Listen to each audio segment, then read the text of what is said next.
ప్రశాంత్, ఇతను Chandu. Hi. Chocolate by Chandu. ఎంతమంది ఉన్నారు ఫాలోవర్స్? ఏంటి?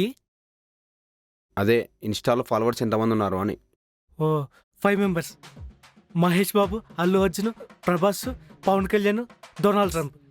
ఇన్స్టాగ్రామ్ క్రియేట్ చేసి ఓపెన్ చేస్తే వాళ్ళకి ఫ్రెండ్ రిక్వెస్ట్ పెట్టమని వచ్చింది, పెట్టేశా. ఇంకా వాళ్ళు యాక్సెప్ట్ చేయలేదు. అది నువ్వు రిక్వెస్ట్ పెట్టడమో వాళ్ళు నేను యాక్సెప్ట్ చేయడమో కాదు, అది జస్ట్ ఫాలో అవ్వడం అంతే. అంటే నీకు ఇన్స్టాలో ఫాలోవర్సే లేరా? ఇన్స్టాగ్రామ్ గురించి ఐడియా కూడా లేదా? అంటే ఏ టూల్ నేర్చుకుంటే ఫ్యూచర్ ఉండిద్దని చెప్పారు, కానీ ఇన్స్టాగ్రామ్ కూడా ఇంత ప్రెస్టీజియస్ అని నాకు తెలియదు సార్. Okay cool. ప్రశాంత్, చెప్పా కదా ఇతనే నా X boy friend. X boy friend కాదు, జస్ట్ బాయ్ ఫ్రెండ్ అంతే. అదేంట్రా, మనం బ్రేకప్ చేసుకున్నాంగా. బ్రేకప్ చేసుకుంది నువ్వు మాత్రమే, నేను కాదు.